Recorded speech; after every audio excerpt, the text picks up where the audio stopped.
need to trim that nail. What are you doing? Cocaine? My little dog doing cocaine? You got a cocaine pinky nail, lady. Yes, you do. I see it. Let me trim it. I make it nice and pretty. And we paint them. Want to paint your nails pretty pink? She says, no, I'm not in the mood. Definitely not in the mood for that. I got a good spot, though. She got a good spot. She got a spot that usually Tucker gets. I bet Tucker's going to go in the kennel. He's going to go in the cage over there with the big old dog pillow in it. Let's see. Change this. I needed to get a drink. My hair's getting big. It's getting long. Holy wow. It's really getting long. Ooh. I think I hit a growth spurt. I got a racing stripe. Yeah, I got this white stripe that they get I get it from my dad's side. This right here. When I wear it in a ponytail, which is most all the time. It's more predominant. Artie Pants, get out of the kitchen, please. Kitchen's closed. Thank you. Come back again tomorrow, sir. I love you. Go on. Good boy. Go on. Go find a spot. Go be chill. I'm gonna yammer for a while.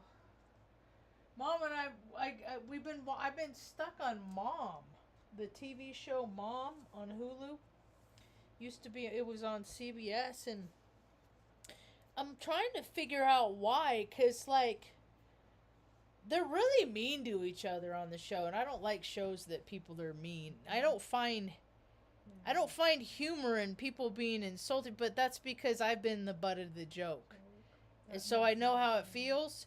At one time, I made a girl Heather D. when I was like in the 6th grade. Or 5th grade, I think. 4th grade, something like that. Yeah, Benny saying, hey, what up? And I just will never forget the look on her face, like she was embarrassed. And that was the moment that I decided that that's the person I didn't want to be, and that I'm just going to not make anybody the butt of the joke. What I will do is I will verbally give my narrative give a description on their behavior as I see it, and that makes people mad enough that, I mean, just speaking the truth makes people angry. Yeah. Right? That's true. And I don't have to be confrontational or anything like that. And I've gotten that lesson because I've had strangers correct my behavior on the street before. Whoa. I remember when that woman on K Street Mall in Sacramento, I was not talking very kind nor loving to you. I was being rude and insensitive. And we were getting on the bus, and she freaking snapped back and put me in my place. Wow. And I was just like, yeah, and you know what? I do that with people today. Really? And I mean, I don't care if they like me, but I make an impression. And I don't just like randomly do stuff. Usually if it's safety related, if somebody's being dumb, and like pedestrians that meander across the street. Slowly. Oh my gosh. And this is the thing of it, Ma, is that they will be moving at like a nice pace on the sidewalk. And then they get to the curb, and then like a switch goes off, and they just go into slow motion. Like, I have the right of way. So, and I'm just, and it's so many, it's an attitude that people have. Either they hustle, or they frickin', they strike or they stroll, as Raquel would say. Strike or stroll. And I like hustle across the street as fast as my body is able that day, But at least I'm gonna like, hey, I'm not gonna freaking hold you up because I'm gonna dawdle, right? You know. And people, it's just a, and then you have those same, and then you have the people that will like, when I've been the pedestrian, people will speed up, so they have to slow down when they get to me, and then get annoyed. However, if they would have just stayed the constant speed, I would have made it across the street and they would have gotten there in time. You know, they wouldn't have had to stop. It would have been all right. People just have this air of it. I don't. It's weird. It's bizarre. Anyway, so I don't like watching a lot of shows where they're mean and like. But there's like digs in every show though. Like what show are they not mean? And they like make reference to Satan and all, it's just Holly weird, right? What I found is I found a familiar cadence in the TV show.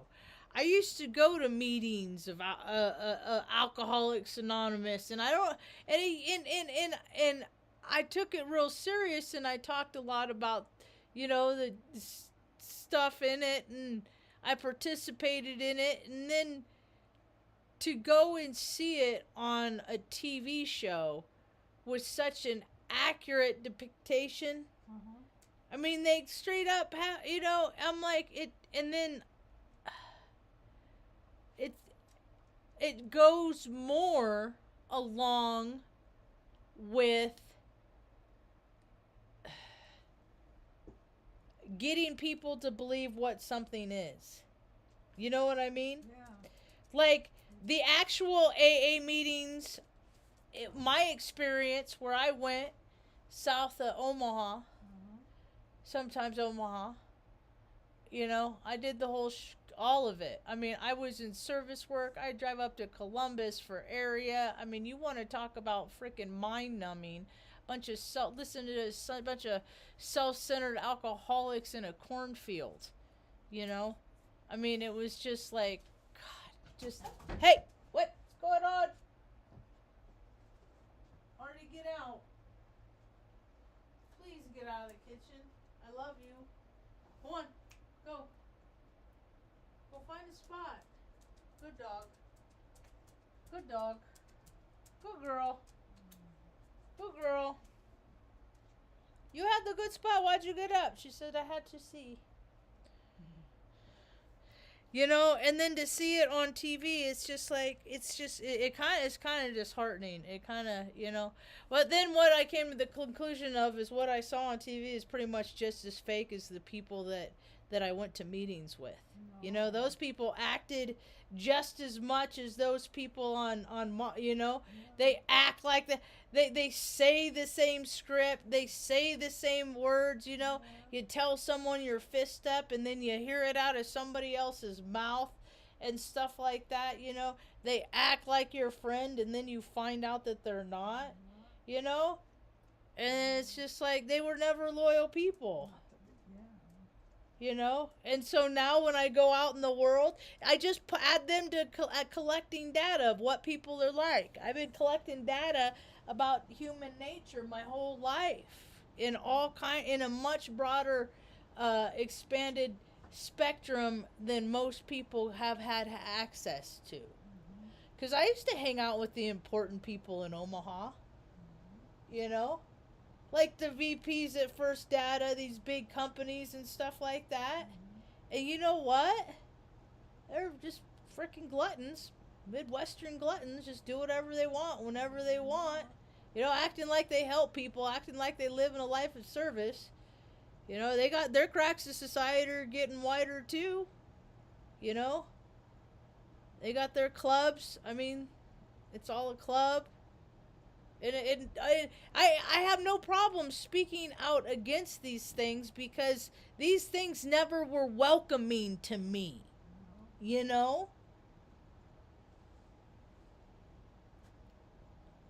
I succeeded because I participated. And I wasn't there to make friends. And I did get my feelings hurt by a lot of women that I thought were my friends in the program, and they were not. But then I go out in the world and I see people that remind me of like Moel, and I'm like, nah. I'm sure you're a nice lady. I keep my circle small. I'm gonna become more inaccessible. You know what I mean? Because the world's just getting goofy. It's just not even. It's just I don't see where the value in.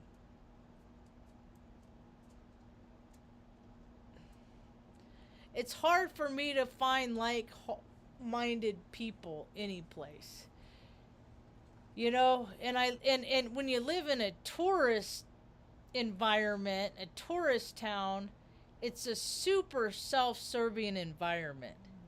I was listening on Robert Phoenix talk this morning. They were talking about going to the gym, and I'm just like, I can't stand the vibrational frequency of people that are going to the gym. I don't have that much time to freaking focus on myself where I can take chunk. Because to work out proper, that's a good couple hours a day. 5, 6 days a week. 7, if you want to go hard, sometimes 7. Good boy, Tuck. Good boy.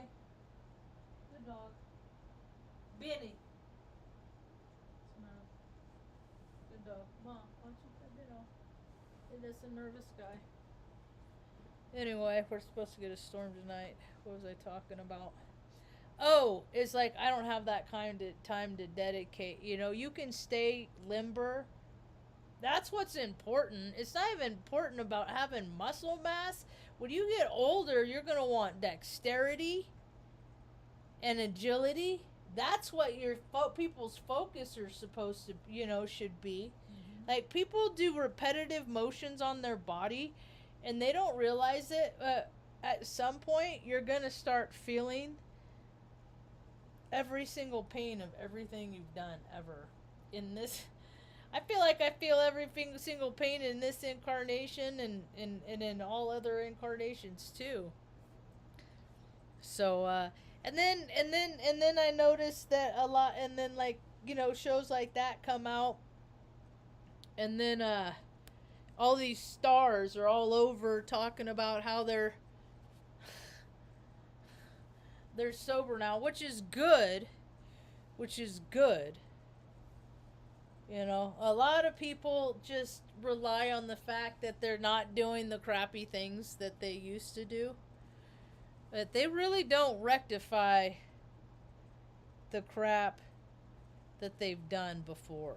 You know it? I mean, I've had some people do some really, really freaking by my standards, and when I tell this story out loud, other people go, wow, man, that's messed up, And I ain't got no amends for it,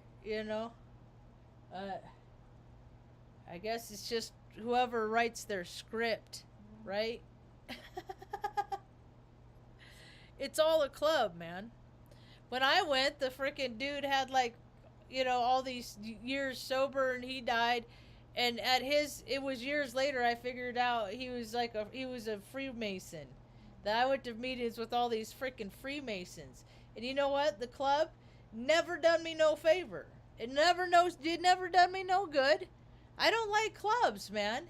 Any group that we're gonna benefit us and everybody else, they're out. And I'm really over all this freaking knowledge, the secret knowledge. People can tap into secret knowledge with meditating.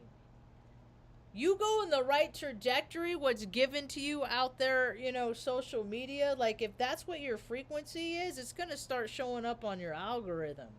And you're going to start being exposed to more and more understanding of things. And you're gonna walk past something on the street, and you're gonna pick up a pamphlet, and it's gonna give you some sort of knowing and a direction and guidance. I think about what life would be if people navigated more that way. They're too busy looking at BS on the freaking TV to distract them. I I'm not a fan of religion. I'm kind of over religion. I appreciate religion for what it's taught me, and I've been on a spiritual path my whole life.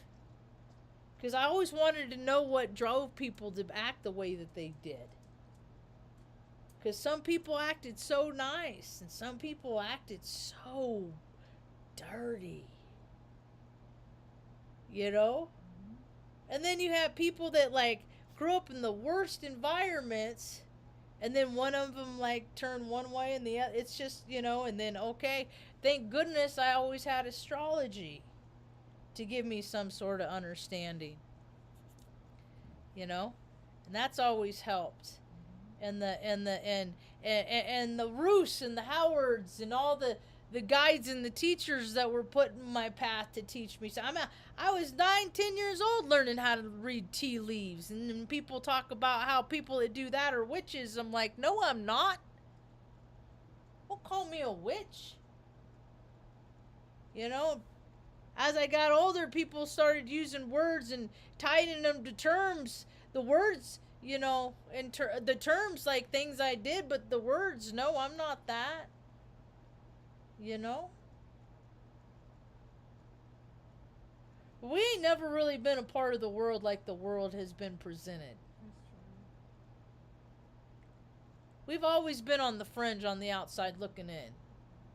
Yeah. Oh, so that's how regular people live.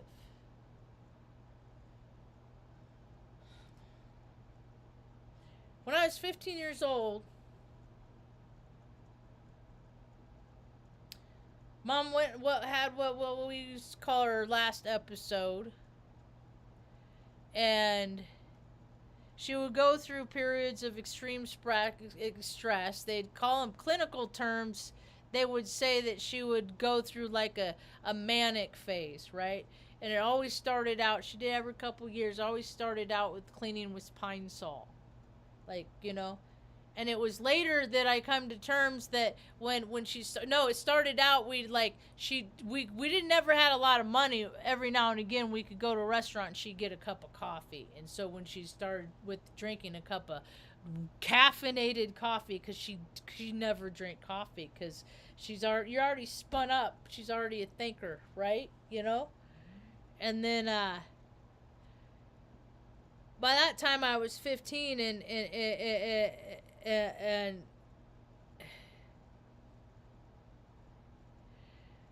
I was a freshman going to a school called Nova in Redding, California. It was just for 9th grade for 3 different high schools. Later to be 4. It's all different now. Now they went to the 4-year high school system, but at this time, because there was so much animosity between the high schools that they wanted them to experience the year together so that they could come together before they made them rivals. I don't know, stupid shit. People want to do things, but some girl said, "Hey, you can come crash at my house," you know, and I was like, "All right." So I went off and stayed at hers while Mom was having her going through her thing, and she was dating a man that wasn't particularly nice to me, and there are police reports out there of him grabbing her cane and after she had a stroke because he slammed her head in the car door of a 64 Chevy Biscayne. It was a Sunday night, April 22nd, April 24th, 1989. And I was like, I gotta go home. I always knew when Mom really needed me. Always. I'm energetically connected to a lot of people. They might not like it. I don't necessarily appreciate it all the time. But just how it is, you know, like. Anyway. It's for another story. But, so I went home and Mom was laying in bed and she said, call an ambulance. I said, all right. Called 911, the ambulance came, the ambulance driver put on oxygen. You know, I'm giving him the history and stuff. I'm writing in the front. And I was like, why don't they have the sirens on? Why aren't they like hauling ass? You know, like they weren't like in a big old huge like. But if we would have been in the rich part of the neighborhoods, you know, where the people with boats and get to hang out on Shasta Lake and stuff all the time, not just on the beaches, but the skiers, the important people, the sirens would have been on. And so when I went in, when you know we go in the and they bring her in, they assess her, and they come out and they're like, it was Dr. Grady. I'm gonna call him. I gotta call him. He's still practicing medicine in Reading all these years later, and so I want to call him and give him a because as a case study, Mom's a marvel, you know. Because I remember him telling me I was 15 years old, but I was the only person in her life, so I was the person that they were giving the spiel to. I was the person that they're saying, it looks like she has an aneurysm. If there's anybody that you need to call them right now. Because she's probably not going to make it through the night. And my brother was sleeping at a friend's house, and I kept trying to call his friend, and the phone was off the hook, and I kept getting a busy signal. And when we went when we went into the hospital, it was 10:30, 11 o'clock at night, and so I'm like, I can't wake nobody up in the middle of the night. So it was just me, Mom, and God. And at one point, there was a nurse at the nursing station within earshot of me, and I'm gonna keep reminding people because I look around now at 15-year-old girls.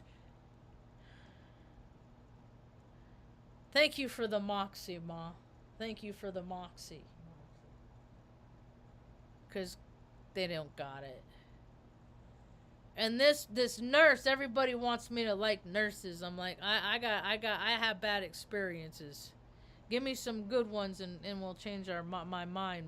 I've had some bad ones. And this one in particular, this woman was talking about how she's probably just another junkie strung out on pills. And Mom didn't do drugs. Mom don't drink. I've been trying to get her to smoke a joint my whole life, and she just will not participate. She just doesn't like.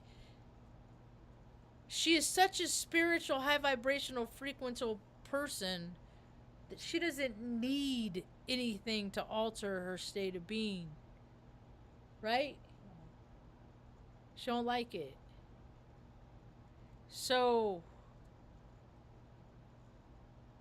I heard her, and I went out, and Mom started screaming at this time, and screaming like she's having her stroke, like, you know. And I said, went over the nursing station. I said, instead of freaking running your mouth about shit that you don't know anything about, why don't you go up and get a doctor and see if they can do something to help my mom so she stops screaming. I got a little loud. But you should have seen how fast those grown ass women got up and scooted.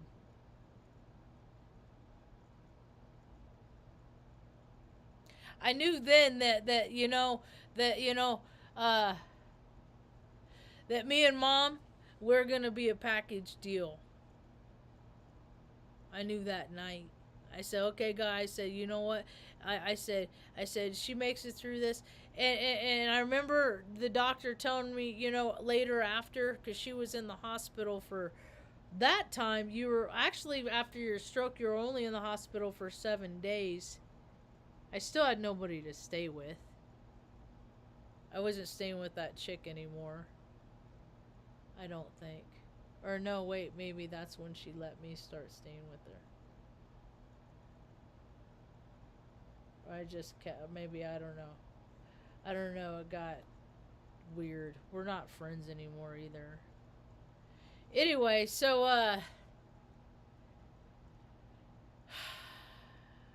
I would just basically go home and sleep, and then I'd go home or then I'd catch the bus to go to school, and then I'd ditch school and then run down and climb into the bed and watch Golden Girls and cable and stuff in the hospital bed with Mom until like the last bus on the last track was leaving, and then I'd go home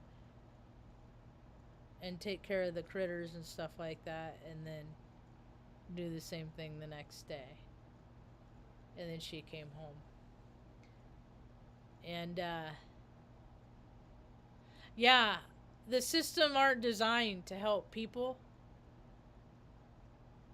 And these are things that I've noticed like my whole life, you know? I mean, what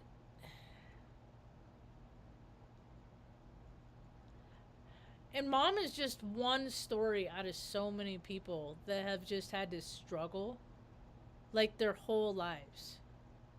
And that's why I wanted to make sure, you know, from such a young age, I had no, you know, that she was gonna be okay, and that because they don't need they don't what they need to do is need to make places that are more. They need to combine pet sanctuaries with old folks' homes and retirement centers. Merge those two things, you know? Or have the senior citizens go in the local. See, I keep imagining how I want Taos to be. I want people to have pockets of like catios everywhere where strays can go, and you know what I mean, and people take care of them. Because it's a pet problem, the pet thing is a real problem here, and I know it. You know, we could try things out, and if they succeed, you know, maybe other towns and other communities will want to model after us. And for my travel centers too, right? I'm trying to build community here. I really am. And the funny part of it is like I look around these people, and they're I see mom's face in a lot of these people. Mom is from around here. And then I look about how people treat themselves. And then how they treat their own family. And then I'm just like, you know, sometimes it's better off to let that distance between relatives there. Leave it there.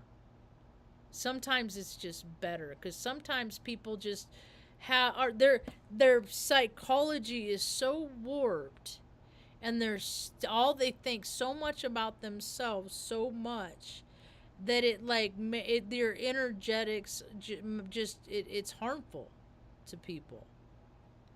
My brother's like that for me.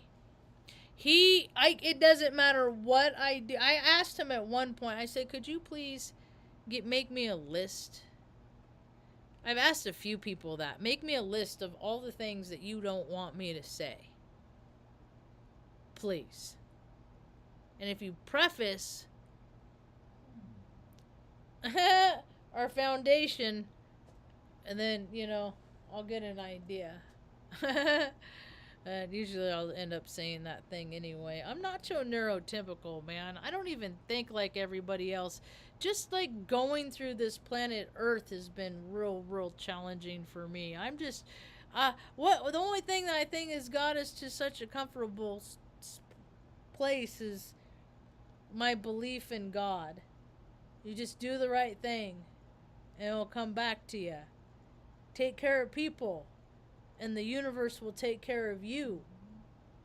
But people keep getting caught up in me. I need this.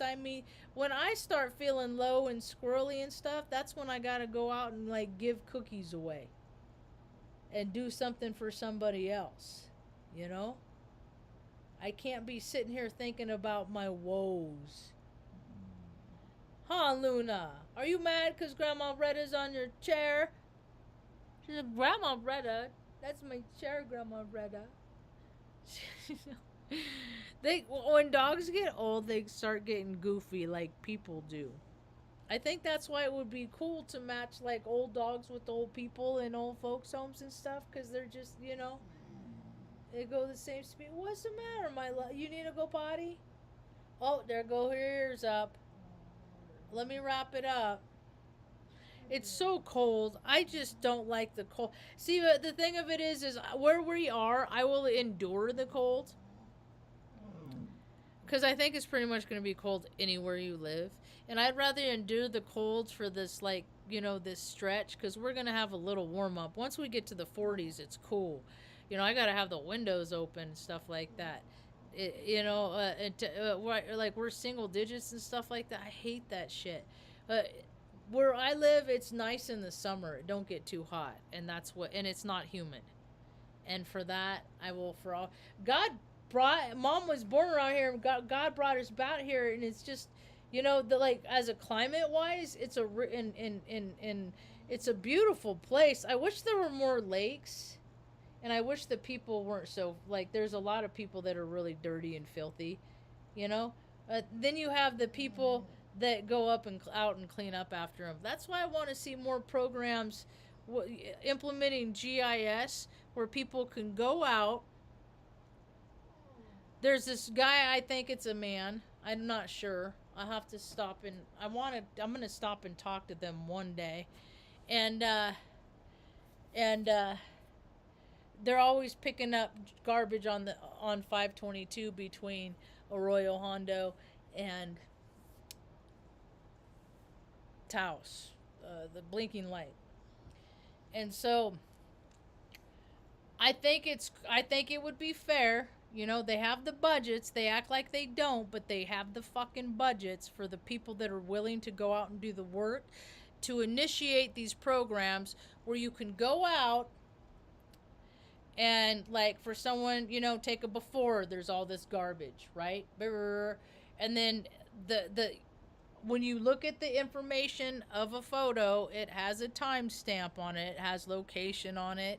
Use all that data for a start time, and then have an end time where they have, like, you take a picture of, like, 2 bags of garbage, right? And you're out there at this coordinates for 2 hours. Okay? At the end of that, somebody reviews it sitting on a fucking chair at Taos County or wherever, auditors. Looks at it, okay, thank you for your service, $20 an hour, and then after taxes, whatever that is, and let people work in the community and get paid for it, since they can't get, I think a lot of the reason why people can't, like, you can't get good employees, because it's a disconnect between the people that want to work, yet they don't want to deal with the bullshit that comes with it. But if you let people do the work independently, it's worth a shot.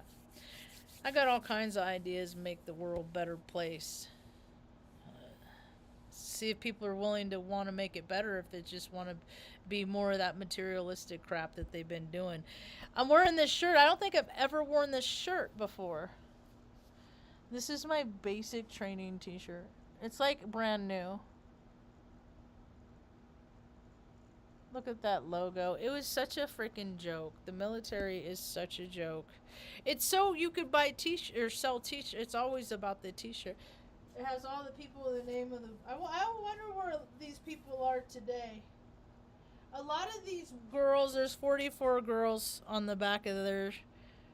A lot of them didn't even make it through tech school, because a lot of them ended up getting knocked up with dudes. It was like college with freaking where you're dressed like bushes and stuff. It's a total joke, man. I hope people are seeing that. It's nothing to have parades about, that's for sure. Anyway, I gotta let little lunatical out. That's about all I got for now. Thanks for hanging out. I hope you have a rad day. Peace. I'm going. Do you want to go outside? Let's go outside.